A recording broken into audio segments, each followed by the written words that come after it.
현역가왕 3패자부활전에서 살아난 빈에서 진짜 우승 스토리가 시작됐다. 그리고 그 서사의 한가운데에는 결국 눈물을 흘리고 만 주현미가 있었다. 도대체 무대 위에서 무슨 일이 벌어진 것일까? 왜 수십 년 동안 무대에서 온갖 명장면을 다 겪어본 레전드가 한 10대 소녀의 노래 앞에서 눈물을 훔쳐야만 했을까? 이 질문에 대한 답을 찾는 순간 우리는 한 아이돌 오디션이 아니라 대한민국 트로트 역사에 길이 남을 장면을 다시 보게 된다. 모든 것은 패배로부터 시작됐다. 불과 몇 주 전까지만 해도 빈에서의 이름 옆에는 잔인한 숫자 하나가 따라붙었다. 14위 우승 후보라는 말이 무색해질 만큼 납득하기 힘든 순위였다. 방송이 끝나자마자 실시간 채팅창과 커뮤니티는 들끓었다. 그게 진짜 점수냐? 편집이 이상하다. 다시 재평가해야 한다. 하지만 가장 잔인한 건 숫자가 아니라 무대 위에 서 있던 어린 소녀의 눈물이었다. 카메라가 클로즈업을 잡았을 때 누구도 부정할 수 없는 절망이 그 작은 어깨를 뒤흔들고 있었다. 마치 나는 여기까지인가요? 라고 묻는 듯한 표정. 그 밤 이후로 많은 시청자들이 눈을 감으면 떠오르는 장면은 화려한 조명도 폭죽도 아닌 조용히 고개를 떨군 한 10대 소녀의 뒷모습이었다. 그런데 바로 그 절망의 끝에서 패자부활전이라는 이름의 지옥문이 열렸다. 보통의 참가자라면 그 문 앞에서 주저앉았을 것이다. 이미 한 번 무너졌고 이미 한 번 상처를 입었으니까. 하지만 빈에서는 달랐다. 그녀는 울고 또 울고 그 다음에야 비로소 마이크를 다시 들었다. 패자부활전 무대에 올라선 순간 그 아이의 표정은 더 이상 14위 탈락 위기의 참가자가 아니었다. 상처를 정면으로 껴안고 올라온 사람만이 가질 수 있는 이상한 평온함, 그리고 독하게 갈무리 된 눈빛. 마치 이렇게 말하는 것 같았다. 이번에는 제가 묻겠습니다. 정말 저를 떨어뜨릴 수 있겠습니까? 그날 스튜디오의 공기는 시작부터 달랐다. 스태프들의 동선이 조금 더 바빠졌고 카메라는 유난히 자주 관객석과 심사위원석을 오갔다. 제작진도 알고 있었던 것이다. 이 무대가 성공하는 순간 이 프로그램은 단순한 오디션이 아니라 드라마가 된다는 것. 빈에서의 목소리가 첫 소절을 떼는 순간 그 예감은 확신으로 바뀌었다. 이전까지 불안하게 떨리던 소녀의 음색은 온데간데없고 대신 깊고 단단한 저음이 스튜디오를 가득 채웠다. 그 목소리는 아직 10대의 것이었지만 그 안에 담긴 감정은 30년, 40년을 노래와 함께 살아온 사람의 그것과 다르지 않았다. 패자부활전은 원래 마지막 기회다 하지만 그날만큼은 달랐다. 그 무대는 빈에서에게 마지막이 아니라 첫 번째 장이었다. 한 번 떨어져 본 사람만이 알고 있는 절박함, 이미 바닥을 찍고 올라오는 사람만이 보여줄 수 있는 광기 어린 집중력, 그리고 그 모든 것을 응축시킨 단 하나의 노래. 노래가 끝났을 때 심사위원석은 이상한 정적에 휩싸였다. 누군가는 입술을 깨물었고 누군가는 펜을 쥔 손에 힘을 주었다. 말이 필요 없는 순간, 숫자로는 다 설명할 수 없는 순간이 바로 이런 때였다. 그때 누구보다 먼저 눈시울을 붉힌 사람이 있었다. 바로 주현미였다. 그리고 며칠 뒤 이 기적 같은 생존은 준결승 1라운드에서 폭발했다. 2월 17일 현역가왕 3구회. 준결승 1라운드라는 중압감과 설 연휴라는 거대한 시청률 전쟁이 맞물린 날, 제작진은 모든 장치를 총동원했다. 방송 전부터 흘러나온 말, 신동엽의 중대 발표가 있다. 시청자 입장에서는 도대체 무슨 이야기인가 하고 채널을 고정할 수밖에 없는 한 줄이었다. 하지만 알고 보면 그것 자체가 완벽한 어그로이자 계산된 장치였다. 설 연휴, 온 가족이 모여 TV를 보는 황금 시간대.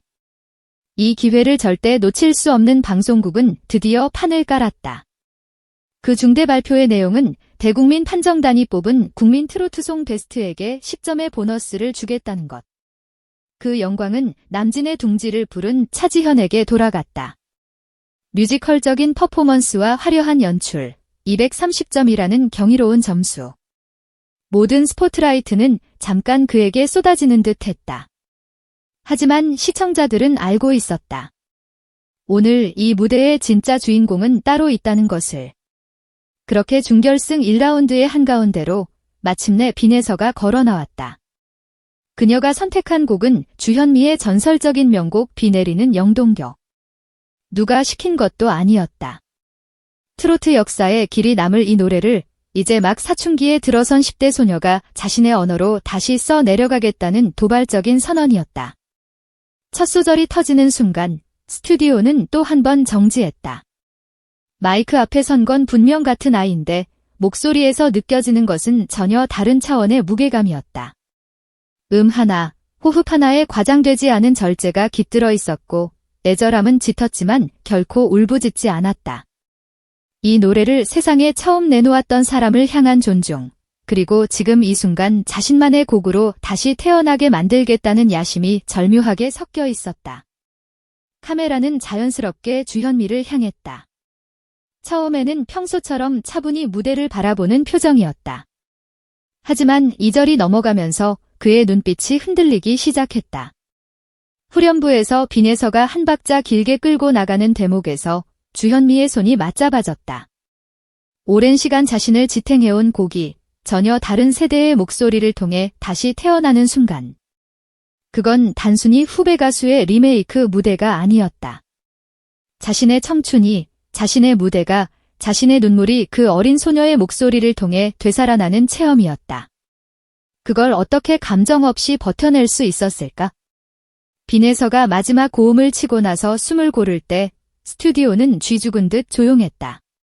그리고 아주 짧은 공백을 가르고 쏟아져 나온 것은 폭발적인 함성이었다. 마스터들은 말을 잃었고 국민 판정단은 버튼을 누르는 손에 힘을 줬다. 결과는 181대 79, 숫자만 보면 압도적인 승리, 무려 102점 차였다. 하지만 이 점수는 단순한 승부의 결과가 아니었다. 이건 패자부활전에서 살아난 한 소녀에게 방송국이, 심사위원이, 그리고 시청자가 동시에 건넨 대답이었다. 그래, 이제부터가 진짜 시작이다. 그렇다면 왜 이 무대가, 승리가, 이 눈물이 진짜 우승 스토리의 시작이라고 불리는가? 그 답은 방송사의 계산, 프로그램의 운명, 그리고 시청자의 마음이 모두 한 지점을 향하고 있기 때문이다. 먼저 MBN의 입장을 보자. 2024년 현역가왕 시즌1에서 전유진이 17세 최연소 우승 타이틀을 세웠다. 하지만 불과 며칠 뒤 경쟁 프로그램인 미스트롯 3가 15세 우승자를 내세우며 그 기록을 갈아치웠다. 트로트 오디션 전쟁의 한복판에서 최연소 우승 타이틀은 단순한 숫자가 아니라 자존심이자 브랜드였다. MBN 입장에서 생각해보자. 이 상징성을 되찾기 위해 필요한 카드는 하나다. 어린 나이지만 실력과 서사, 팬덤을 모두 갖춘 압도적인 주인공. 패자부활전에서 울면서도 무대에 다시 서겠다고 돌아온 아이, 선택받지 못할 이유가 없다. 더구나 빈에서는 정통 트로트에 뿌리를 둔 참가자다.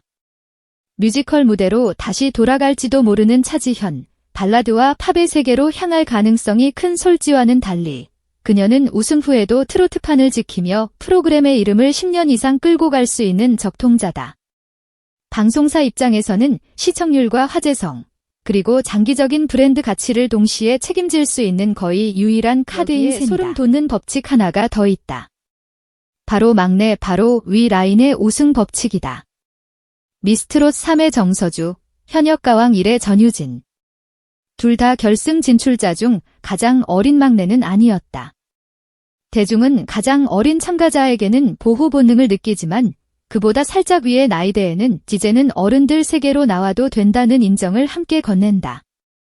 현재 현역가왕 3준결승 판도에서 빈에서는 바로 그 자리에 서 있다. 가장 어린 막내 이수현 바로 위. 이미 역대 우승자들이 걸어간 자리에 그대로 올라서 있는 것이다. 제작진이 이 흐름을 모를 리 없다. 실제로 현역가왕 공식 채널에 올라온 2026 인사 영상의 출연 순서를 보면 이 계산은 더욱 분명해진다.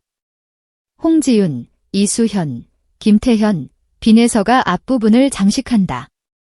방송 전문가들은 이를 초두 효과를 노린 안전 자산 배치라고 읽는다. 시청자가 영상 재생 버튼을 누르자마자 보고 싶은 사람, 이미 결승 진출이 유력하다고 판단되는 인물들을 맨 앞에 배치해 시선을 붙잡는 전략. 그 황금 라인업의 마지막 자리에 놓인 이름이 바로 빈에서라는 사실은 무엇을 의미할까? 이 프로그램이 그리고 있는 전체 서사의 정점, 바로 그 자리에 그녀를 앉히겠다는 무언의 선언이다. 그렇다면 다시 처음의 질문으로 돌아가 보자. 왜 주현미는 눈물을 흘렸을까? 단순히 후배 가수가 자신의 노래를 잘 불러줘서 감동했기 때문일까? 물론 그것만으로도 울 수는 있다. 하지만 그날의 눈물은 조금 달랐다. 그 안에는 세 층의 감정이 동시에 겹쳐져 있었다. 첫째, 자신의 대표곡이 세대를 건너 다시 살아났다는 감격. 둘째, 어린 소녀가 감히 이 곡을 선택해 자신만의 방식으로 재해석해낸 도전 정신에 대한 경외. 그리고 마지막으로 한 시대의 바통을 건네야 하는 선배로서 느끼는 묵직한 책임감. 비 내리는 영동교는 단지 히트곡이 아니다. 수많은 사람들의 이별과 청춘, 술잔과 눈물의 밤을 함께 통과해온 노래다. 그 노래를 부르며 수없이 무대에 올랐을 소녀 주현미가 있었다. 그리고 세월이 흘러 이제는 그 노래를 들으며 후배의 무대를 평가하는 선배가 되었다. 그런데 어느 날 패자부활전에서 기적적으로 살아난 10대 소녀가 자신의 곡을 끌어안고 등장한다. 한때 자신이 그랬듯 불리한 조건 속에서도 오직 노래 하나로 판을 뒤집으려는 눈빛을 하고서 그 순간 주현미는 아마도 스스로에게도 묻지 않았을까? 저 아이에게서 예전의 나를 보고 있는 건 아닐까? 그래서 그 눈물은 패자에 대한 연민이 아니라 살아남은 자에 대한 경이었다. 한 번 떨어졌지만 다시 일어선 소녀가 아니라 지제부터 이 무대를 이끌어갈 주인공에게 건네는 묵묵한 인사였다. 내가 여기까지 버텨줘서 고맙고 이 노래를 이렇게까지 끌어올려줘서 고맙고 무엇보다도 이 판을 다시 뜨겁게 만들어줘서 고맙다는 마음. 숫자로 남지 않는 감정의 투표가 바로 그 눈물 한 방울 안에 들어있었다. 지금 현역가왕 3회 시청률 그래프를 펼쳐보면 한 지점을 기준으로 곡선이 꺾이고 있다는 이야기가 들린다. 바로 빈에서의 위기와 역전, 탈락과 부활이 교차하는 순간들이다. 시청자는 이미 알고 있다. 이 프로그램의 마지막 회, 가장 높은 시청률을 찍는 장면은 단지 우승자가 발표되는 순간이 아니라 패자부활전에서 살아난 소녀가 왕관을 쓰는 순간이라는 것을. 방송국도, 심사위원도, 그리고 무대 위에 서 있는 그녀 자신도 그 사실을 어렴풋이 느끼고 있다. 패자부활전에서 살아난 빈에서 진짜 우승 스토리는 이미 시작됐다. 181대 79라는 숫자는 그 서사의 첫 장에 적힌 문장일 뿐이다.